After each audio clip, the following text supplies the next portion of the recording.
regresamos con la hora clave. Recordamos que pueden interactuar con nosotros a través de la etiqueta numeral hora clave.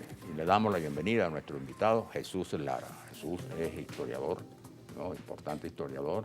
Y bueno, lo hemos invitado para este tema tan interesante y de alguna manera que es necesario rescatar, ¿no? Para la memoria de los venezolanos. Sí, un tema del cual estamos en los días, porque fue un 13 de noviembre del año 50, ¿no? Correcto. Entonces, ya estamos en los días en donde conmemoramos un aniversario más de ese el único magnicidio que ha habido realmente en Venezuela y del cual todavía no se sabe quién fue. Es decir, por supuesto quién fue, pero quién fue el autor intelectual. Sí, bueno, sobre el caso de Delgado Chalbó hay, digamos, todavía muchísimos elementos de los cuales historiográficamente no hay posibilidades de generar sentencias, análisis realmente objetivos, justamente porque quienes estuvieron en el hecho involucrados, pues algunos fueron silenciados, otros desaparecidos, bueno, el propio, digamos, cabecilla de esta maniobra, que fue Simón Rafael Urbina, pues es asesinado horas luego de que es, digamos, interceptado por la seguridad nacional. Comentaba como el caso de John Kennedy.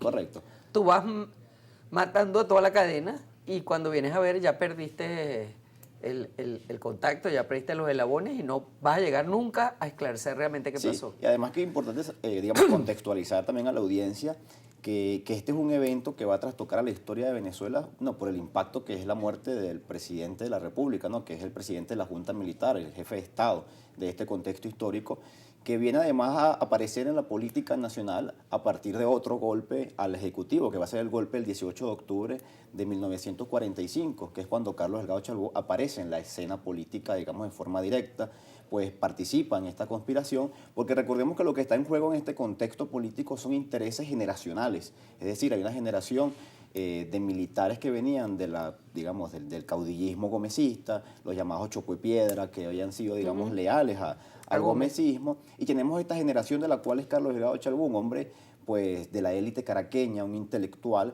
pues que vivió desde muy joven también la persecución en carne propia de su padre, que participó, digamos, en los famosos episodios del Falque, pero que estuvo 14 años en prisión del gomecismo. Y este joven pues se va a Europa, se forma. Tenía 22 años cuando acompañó al padre en la invasión del Falque, ¿no? Sí. Es un dato importante, ¿no? Y permaneció en el barco mientras su padre era asesinado, no asesinado, murió en un enfrentamiento en la calle Larga de Cumaná. Sí, y yo creo que este contexto sin duda alguna va a impactar en lo que va a ser este Delgado Chalbó, que llega al país, digamos, en una visión distinta, una visión de ver una Fuerza Armada que se profesionalice, le exige al gobierno de Medina que esto pase, pues esto no ocurre, participa en el golpe del 45, forma parte de esta junta militar junto a Acción Democrática, a Rómulo Betancourt, y muy rápidamente se coloca, digamos, en una élite política y de participación que es incómoda, sin duda alguna, para muchos sectores políticos que también estaban en la competencia por el poder. Es decir, es un contexto además ya post Segunda Guerra Mundial, crisis económica, y a Delgado Chalbó le va a tocar luego asumir una posición muy difícil, que es también participar en el golpe contra su gran maestro y amigo Gallegos. Es decir, y a partir del golpe de Gallegos es donde él asume un liderazgo fundamental, que es el golpe del 48, también en noviembre, por cierto, y va a asumir la presidencia de la Junta, que bueno, que lo va a llevar luego hasta el año 50 con su muerte, que es el episodio que nos convoca hoy. Es decir, es un Delgado Chalbó profesional, un militar, bueno, digamos... Y un hombre con mucho prestigio, como decías tú. Con mucho prestigio. Y esa gente es incómoda. Esa Así gente es muy incómoda. Entonces llega este episodio que es el 13 de noviembre en horas de la mañana, cuando se dedica a salir de su casa, bueno, con su decán Bacalao Lara y con un motorizado que lo va a escoltar, se va a dirigir a Miraflores y pues ocurren estos sucesos que es la intersectación del vehículo, donde hay muchísimos actores involucrados, entre ellos el que resalta como, digamos, el actor material, como bien lo decíamos, es Simón Rafael Urbina. Es Rafael Simón Urbina. Rafael Simón Urbina, que además va a tener, digamos, un papel fundamental durante el gomecismo también, va a conspirar y va a aparecer en este escenario político. Pero además de eso, bueno, hay muchas cosas que no se han aclarado, es decir, quién es el actor intelectual. Eso es fundamental, obviamente, porque es que fíjate, lo que tú estás diciendo apunta a que este señor Delgado Chalbó iba a cumplir un rol muy importante en la institucionalización del país en medio de aquella situación tan terrible, ¿no? Y él podía haberle dado un giro a la vida política venezolana. No obstante, es difícil creer que fue simplemente que se le fue un tiro a alguien o que el régimen no tenía nada que ver, porque realmente era una amenaza para toda esa gente. Pérez Jiménez es el que da la noticia, obviamente, y dice que no, y bueno, jura y perjura que no tenía nada que ver, pero siempre está la duda y va a quedar la duda porque hay razones de peso para tener esa duda. Porque los autores materiales, bueno, fueron enjuiciados, Domingo Urbina, Carlos Mijares y Pedro Antonio Díaz, los tres, ¿no? Que Sí, hay un famoso Rafael libro Simón. que luego publican, que es el sumario de toda la causa, que Claro. luego lo sacan de circulación porque hay muchos vacíos en esa, digamos, en esas evidencias. Bueno, pero Urbina en lo que esa- dura, imagínate, lo llevan al obispo, a la cárcel. Después lo están trasladando Lo a la matan esa modelo y en noche. ese trayecto lo matan. Pero lo matan Entonces, esa noche, ¿no? Exacto. Sí, no, Es Seguridad decir, Nacional. no hay forma, igual que en el caso, por supuesto, de todo lo que ocurrió en esos 2 años de gobierno de la Junta, pues fueron incómodos. Fíjense que el caso de Delgado Chalbo en ese gobierno, pues va a haber una persecución, digamos, política, acción democrática, luego en menor medida, y luego se va a intensificar con Pérez Jiménez, la del Partido Comunista. Asimismo, los primeros avances, y que poco se habla de ellos, que son el antecedente del nacimiento de la OPEC, que es una misión diplomática del Medio Oriente que va a liderar Carlos Delgado Chalbo. Y además hay una tesis que se coloca en juego, que es cuál va a ser la transición. Es decir, Carlos Delgado Chalbo asume el liderazgo de ser el hombre de la transición en este contexto y plantea un mecanismo, digamos, democrático, es decir, Claro. que hayan unas elecciones, lo cual incomoda a un sector de esta Junta Militar, entre ellos señalado Marcos Pérez Jiménez, por lo cual se habla mucho de que es el principal sospechoso de haber, digamos, construido toda la estrategia para acabar con la vida de Carlos Delgado Sí, Chalbo. porque ya había una diferencia con Pérez Jiménez, porque Pérez Jiménez era el jefe de la conspiración, ¿no? De la unión militar, ¿no? Formado en Chorrillos, en Perú, era el jefe político militar. Delgado era la figura, digamos, pero para ellos había mucha resistencia, porque Delgado no pertenecía militarmente a esa generación, sino que fue incorporado por López Contreras, hizo un curso muy breve y le dio un rango mayor. Entonces ellos incluso despectivamente le llamaban el tranvía, Sí. porque había llegado a los grados militares como los tranvías por arriba, ¿no? Bueno, y fue Entonces, el ministro de la Defensa de Claro, Gallegos, además, claro, y pero- el tema de la antigüedad en este sector entonces pues, se existía impone. esa diferencia entre ellos, ¿no? Sí. Ahora, hay otra cosa, y es que cuando tú, cuando quien mata a Urbina, que era el cabecilla de todo esto, y el que debió haber conocido mucha información al respecto, la propia Seguridad Nacional, y después tú no te esmeras en aclarar los hechos, no hay información, que hay especulación, que Así dura hasta el día de hoy. Ahí Así hay una es. figura que se ha manejado siempre así, pero claro, sin prueba y sin... Que No, la, de y la- Antonio, la- la de Antonio Aranguren, ¿no? Sí, exacto. Porque Bueno, justamente el crimen ocurre en su casa, ¿no? La Quinta Marixa. ¿no? bueno, y se habla que el Sí. financiamiento de toda la operación va a estar Claro. en manos de este señor, que también tenía relaciones con, digamos, con las luchas del FALC, que había, digamos, participado económicamente. Hay unos intereses políticos, Quizás el unos hombre más intereses rico de Venezuela en económicos. aquel momento, ¿no?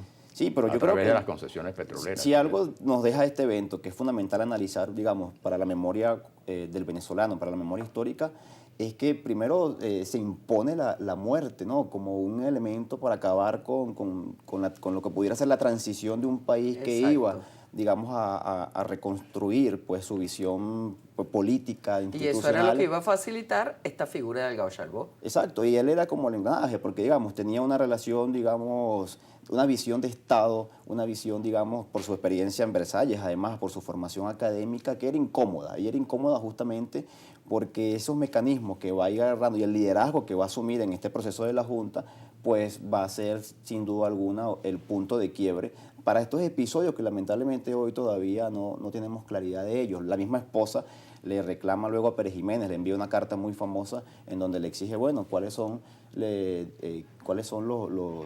las conclusiones de este episodio más allá de lo material, porque hay unos intereses, es un problema de Estado, es decir, están acabando con la vida del máximo, la máxima Es que autoridad del él tenía poder. una visión de Estado frente a la enanez intelectual Así es. del grupo de militares que lo que quería era el poder y atornillarse ahí. Entonces, Y Urbina era un conspirador, bueno, y sabe todas las luchas contra Pérez Jiménez, contra Gómez, ¿no?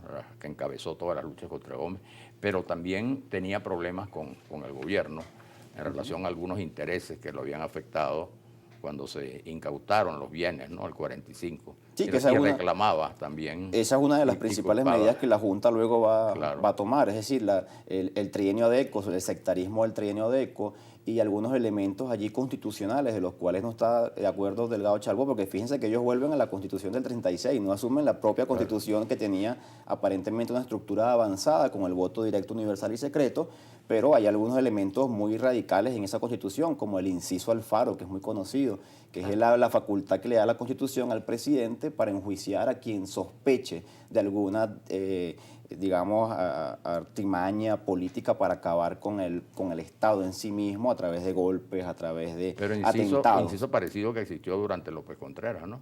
Sí, que bueno. fue el que usó López Contreras para gobernar 5 años, pero... ya Es eso decir, tema pero para una son algunas de las cosas que esta Junta, pues a pesar de toda su diatriba, tiene unos elementos muy críticos. Es decir, hay una persecución política, hay una violación a los derechos fundamentales que se van a asumir y que, bueno, el costo lamentablemente fue la vía del principal cabecilla del Estado. ¿Y qué cosas que hay? Porque siempre hay algo que se filtra, hay cosas que ahí nada se haya filtrado, ni siquiera de los esbirros de la seguridad nacional. Es decir, es una cosa que se ha mantenido como con un velo, o sea, un velo de oscuridad a través de tantos años de historia. Ustedes, los historiadores que se la pasan escudriñando por aquí y por allá, ¿no habrá algún hilito que jalar por el cual podamos llegar algún día a la verdad de lo que pasó allí? Bueno, se habla que la conspiración estuvo desde septiembre, es decir, se habla de, digamos, de algunos elementos que pudiésemos aproximarnos a tesis, pero la historiografía se fundamenta en hechos objetivos, Claro, en evidencia, entonces claro, es muy atrevido desde el punto de vista historiográfico pues dar una sentencia, sobre todo cuando hay un poder tan grande detrás de la verdad. Y frente al silencio, los historiadores pues tienen unas complicaciones bastante grandes, ¿no? Y son una de las cosas que el poder impone. El poder impone silencio y el silencio es ideológico, es tendencioso. Así y es. frente a ello pues la seriedad del área, de la búsqueda de la verdad, pues se complica frente a estos oficios, ¿no? Es Claro. complicado. Claro. Y bueno, los historiadores que tocan este tema evitan sucumbir en los mitos, Claro, lo que tú dices, en lo los que quieren es que ser serios, que es el deber de todo historiador, Sí. no se aventuran a Además, a imagínate el concluir. miedo que era hablar sobre este caso en un contexto luego de dictadura y luego durante el gobierno de Betancur, ya una vez dado el pacto de Punto Fijo, pues tampoco hay... Claro, pero después tú sabes que siempre hay alguien que habla, porque como dice el dicho, no hay nada oculto bajo el sol y tarde o temprano saldrá a relucir. ¿Quién sabe? Así, ¿Quién bueno, sabe? yo creo que la figura de Carlos Delgado Chalbo merece en la memoria colectiva, claro. en la historia, pues una reivindicación. Y tiene Merecería que ver eso. con el concepto de la justicia, ¿no? Sí. Y que eso pueda, digamos, subsanar todo lo que Y- este episodio y- tan lamentable significa. Yo y creo ta- que el mensaje más claro es que la sociedad entienda que, bueno, que fue el primero y que trastocó no solamente la historia de Venezuela, sino del mundo entero. Fue una noticia que llegó, digamos, a diferentes partes del mundo con un gran nivel, tanto como luego el de Kennedy, sin duda alguna, pero que genera una fractura a la democracia misma, una fractura a la formación, digamos, de la democracia, de la consolidación de la institucionalidad, porque coloca la pasión, las vísceras por encima, los intereses económicos y todo lo que ahí estaba, ¿no? En ese contexto que es maravilloso, que es apasionante, pero Sí. que a veces pues la falta de evidencia y la verdad. Bueno, a lo mejor pues, quién está en sabe búsqueda. encontraremos alguna evidencia en algún momento. Muchas gracias por habernos Bueno, acompañado Seguro, muchas gracias a en ustedes. este por la programa que invitación. para nosotros es tan interesante. Vamos a la pausa, ya volvemos.